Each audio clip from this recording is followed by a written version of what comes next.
par exemple, du Star Power, il y en a dans le prochain match. C'est Bryan Danielson contre Shingo Takagi. Fait que, encore une fois, je pense que ça, c'est Bryan Danielson qui a sorti sa liste, qui avait pas La petite sorti, ça liste. faisait un petit bout, sa petite liste, sa petite. Il a écrit des noms sur un papier. Il a fait comme Cody Rhodes avait fait quand il a sorti de la. Quand Cody Rhodes est parti de la WWE, il a fait une liste qu'il a posée, qu'il a mis sur Instagram, et c'est à partir de là qu'il a été chercher le street cred pour se rendre où il est rendu. J'ai l'impression que Bryan Danielson a fait comme hey, Cody le fait, je suis capable de le faire moi aussi. C'est juste que lui, il l'a pas posté partout sur les réseaux sociaux. Fait que il y avait Shingo Takagi, décrit comme nom sur sa liste. Shingo Takagi, qui est un lutteur début quarantaine de la New Japan, futur Hall of Fame, il a gagné des ceintures, il est quand même technical, un peu brawler. Il est costaud, il est carré. Fait que ça peut donner un très bon match, surtout quand Danielson là, qui va rouler autour de lui, là, ça peut donner un excellent match. Et c'est un match de premier tour du tournoi de la Coupe Owen Hart, du côté masculin, évidemment.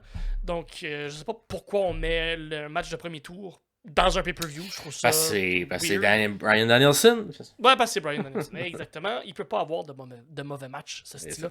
Fait que, surtout contre Shingo Takagi. Encore une fois, Shingo Takagi, s'il arrive en forme, s'il arrive en santé, s'il a fait attention à ses genoux, si c'est pas trop humide dehors, là, ça va bien aller, mais sinon, ça va donner un excellent match. Ça aussi pourrait facilement ouvrir une carte due à l'excitation, due au Star Power, puis due à la beauté de lutte qu'on va. Ça va être. Ils vont nous dépeindre là, un match là, incroyable, je suis certain. Puis je pense que ça va être un match, en tout cas, j'ose croire que ça va être un match très japonais. Donc, on va commencer très lentement, puis on va avoir un crescendo qui va arriver, puis le dernier 5 minutes va être complètement incroyable. Danielson qui travaille ses matchs comme ça dernièrement, puis j'aime vraiment ça. Pas contre Ospreay, on s'entend. Contre Ospreay, c'était juste parfait. Fait que un autre match que j'ai hâte de voir, qui a pas de temps d'histoire, qui a été raconté, puis ça va être de la bonne lutte. C'est une bonne carte de lutte. Est-ce que c'est une bonne carte d'histoire? Pas tant, mais la lutte comme telle. Mais au moins, pour celle-là, c'est quand même deux personnes qu'on pourrait qualifier de légendes oui, absolument. Chacun de leur côté. Donc, fait que de les mettre ensemble, pas d'histoire, ça fonctionne quand même. Ça fait un peu plus Dream Match que voilà. d'autres matchs où on connaît moins les lutteurs, lutteuses. Ouais. Écoute, moi, je vais aller avec Bryan Danielson parce que, écoute, c'est Owen Hart, puis j'ai l'impression que Bryan ne perdra pas au premier tour de cette. Pas au premier tour.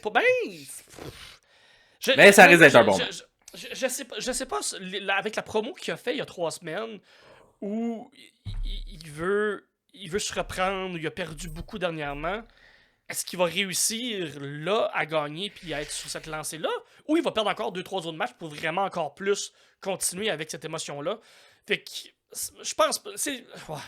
Je dis ça.